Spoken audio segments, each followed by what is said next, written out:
Baby. Anak, lilipas din yan. You know what you need? Kailangan mo ng distraction. Sabihin mo lang kung anong gusto mo. I'm here to help you. Dad, just promise me. Just promise me that you will never hurt Mommy D. You will never hurt Mommy D's heart. Dad, huwag mo iparamdam sa kanya yung nararamdaman ko ngayon dahil sa pag-reject sa akin ni Xavier. Dad, please promise me. Yeah. I promise.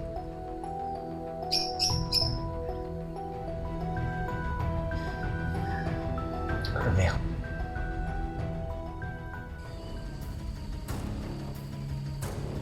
Huwag kang bababa. Kahit anong mangyari, hintayin mo yung kaibigan kong pulis. Sa kanya lang ako nagtitiwala.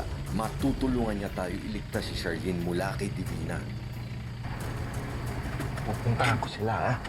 Mag-ingat ka pa. Huwag kang bababa. Maski anong mangyari, ha?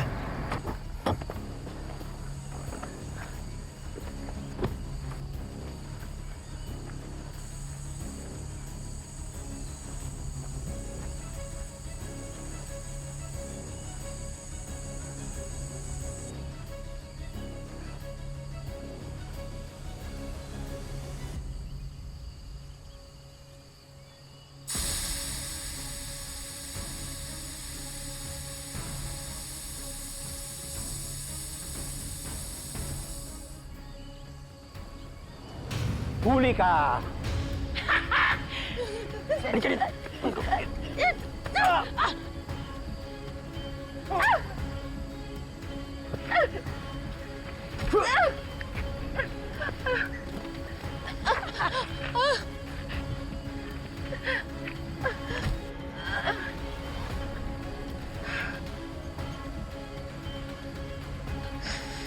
Sige, go lang. Takas ka pa. Game over na to, Charlene, dahil mauuna ka sa impyerno. Ikaw ang mauuna sa impyerno sa dami mong pinatay. Sorry na lang, pero mauuna ka talaga!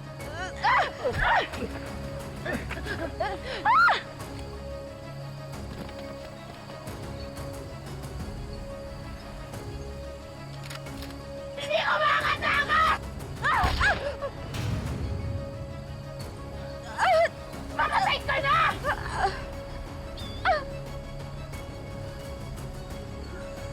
Baka si Charlene na yun. Huwag naman sana. Ang tagal kong pinagkait sa kanya ang totoo. Sana huwag niya po munang kunin si Charlene.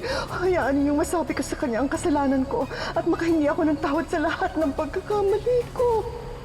Charlene.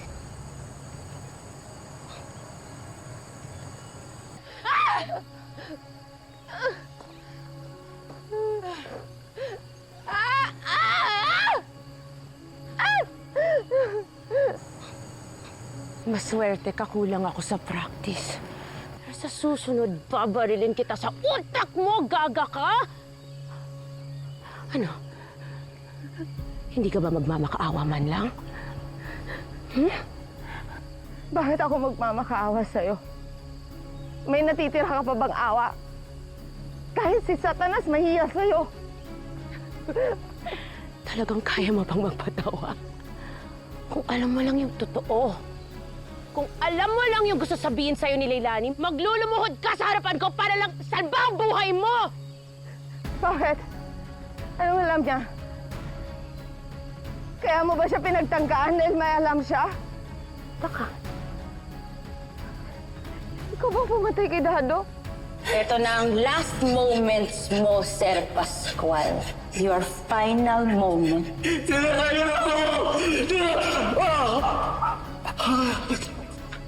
Ano nangyari? Ang dami kasing epal. Imbes na manahimik na lang sila, gusto pa nila ako i-booking. Gusto nila ako i-expose. Pero lahat sila niligpit ko.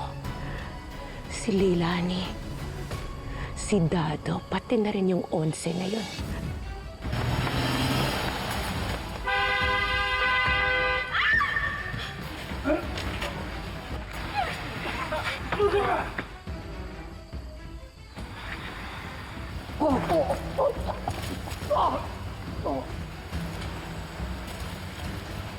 Ibay mo talaga, ah. Onse, anong kinalaman ni Onse? Actually, ayaw ko naman siya patayin.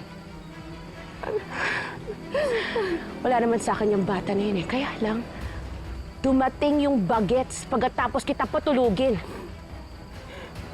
Ma'am Divina, anong ginawa mo? Wala! Pinatay mo sila. Mamatay tao ka. Ay, ayun.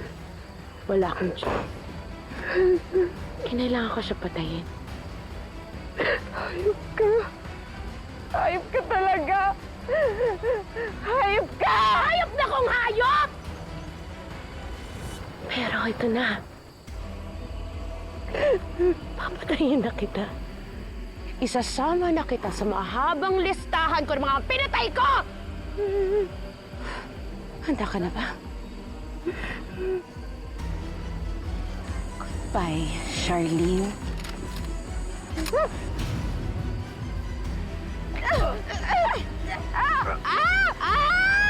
Ano naman yan? Ano ang tigas na mukha mo?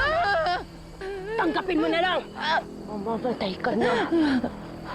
Sa labanan nito, ako ang panalo! Magiging storya ka na lang, naiintindihan mo, Charlene! Mamamatay ka na! Mamamatay ka na! Mamamatay ka na! Hindi ka na kailangan ng pamilya mo! Akin na sila! Akin na!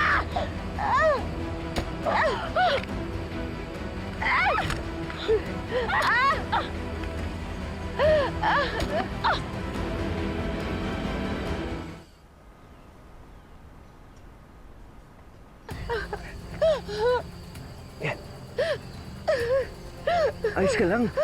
May sugat ka. Sandali, Lani. Nag-aantay na siya. Tayo na. Kailangan na natin umalis bago makarecover si Divina.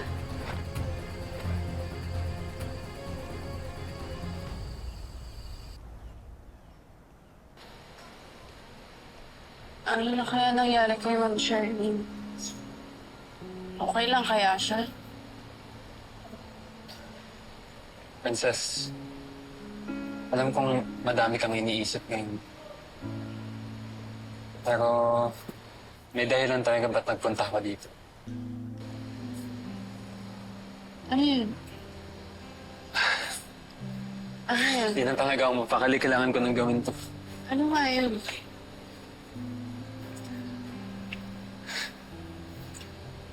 Princess, mahal kita.